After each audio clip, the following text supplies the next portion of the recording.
बड़ी खबर है तिवारी सर, वो बताते हैं दर्शकों को जिसकी संभावनाएं जताई जा रही थी, ठीक वही हुआ है शांग्रीला डायलॉग में। जापान के पीएम फूमियो किशिडा ने चीन पर बड़े आरोप लगाए हैं।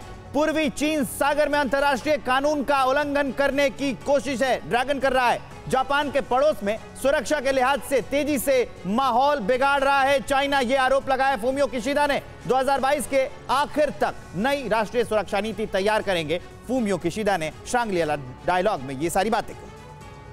इस बयान पर एक्सपर्ट्स के साथ बातचीत करें उससे पहले जापान के प्रधानमंत्री की चीन को क्या नसीहत है, इस पर जरा गौर करिए, क्योंकि पूर्वी चीन सागर में अंतर्राष्ट्रीय कानून का उल्लंघन करने की बलपूर्वक कोशिश का यह बड़ा बयान है। पड़ोस में असुरक्षित माहौल को देखते हुए ही 2022 के आखिर तक नई राष्ट्रीय सुरक्षा रणनीति तैयार करेंगे, ये बड़ी बात कही गई है। ताइवान की स्वतंत्रता, मानवाधिकारों का सम्मान नहीं हो रहा है और साथ ही इस क्षेत्र में समान विचारधारा वाले देशों को मिलकर काम करने पर जोर देने की बात कही गई है। नियमों का सम्मान किया जाना चाहिए, भले ही वे असुविधाजनक ही हों।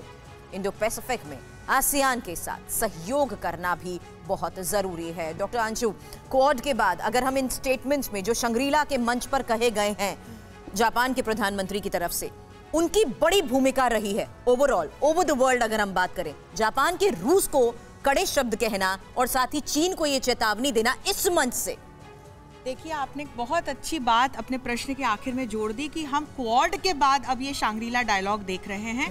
और पिछले महीने जो जापान के टोक्यो में क्वाड का समिट हुआ है उसमें भी लगभग इन्हीं सारे बिंदुओं पर चर्चा हुई थी। तो आज जो किशिदा कह रहे हैं ये एक वेल स्पेक्यूलेटेड बात थी कि वे साउथ चाइना सी में, ईस्ट चाइना सी में पूरे हिंद प्रशांत क्षेत्र को स्वतंत्र रखने के लिए अपने प्रयासों में तेजी लाने की बात कहेंगे। और क्वाड के समिट में भी यही हुआ है। पहली बार मेंबर स्टेट्स ने एक मैरीटाइम इनिशिएटिव की शुरुआत करने की घोषणा की है, जिसमें वे कुछ पैसे का भी सभी योगदान देंगे और एक इनोवेटिव टेक्निकल ट्रांसफर के जरिए आपस में कोलैबोरेट करके और वो चीन के वहां पर जो बढ़ते इन्फ्लुएंस है उसका मुकाबला करने का प्रयास करेंगे। तो मैं जो क्वाड के इस लास्ट समिट में चीजें हुई हैं उसी से शांग्रीला डायलॉग को जोड़ करके देखती हूँ। और आपने बिल्कुल सही बात कही कि जो यूक्रेन में हो रहा है अब उस थिएटर को, जैसा कि तिवारी सर ने भी कहा, कि एशिया में ला करके शिफ्ट करने की कोशिश की जा रही है। एक एक्सटेंडेड थिएटर खोलने की कोशिश की जा रही है चाइना के द्वारा। और अब ये जापान हुआ या भारत हुआ या यूएस हुआ, ये तमाम देश अब इसी बात को लेकर के चिंतित हैं।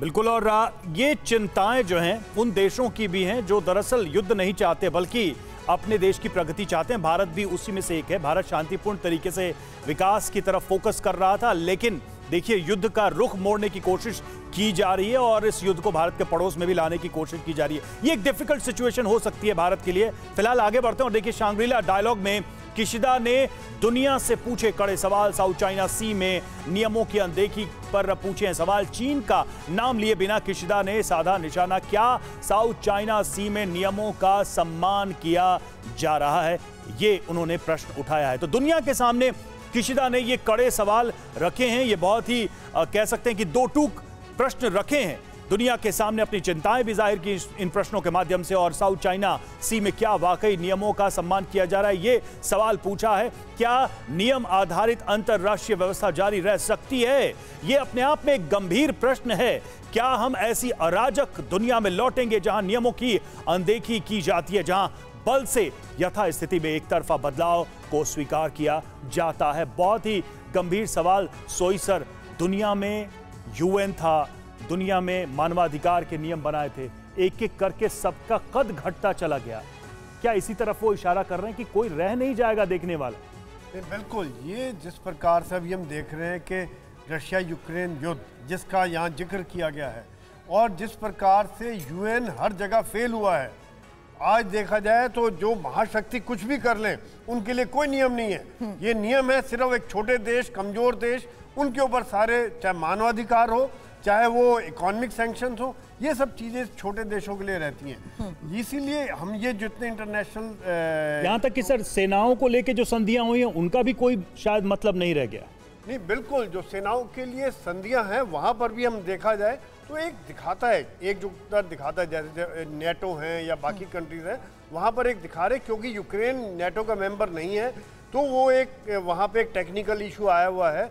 लेकिन ये जो है, जो आज जो इन्होंने वार्निंग दी है जापान के प्राइम मिनिस्टर ने, ये एक बहुत सही वार्निंग है, क्योंकि अब जिस प्रकार से साउथ चाइना सी में टेंशन बढ़ती जा रही है, चाइना कड़ा रुख अपना रहा है, अपनी ताकत दिखा रहा है, अभी वॉर ड्रिल कर रहा है, यूएस को उसने कड़े शब्दों में चेतावनी दे दी है कि ताइवान में इंटरफेयर एक्सेप्टेंस नहीं किया जाएगा। जापान के पीएम ने तो 2-2 के मंच से बात कह दी है, लेकिन विवेक आज नजर है ज़ेलेंस्की के संबोधन पर भी। जी, और इसी से संबंधित एक बड़ी खबर है कि शांग्रीला डायलॉग में ज़ेलेंस्की का संबोधन होगा और ज़ेलेंस्की के संबोधन पर पूरी दुनिया की नजर है।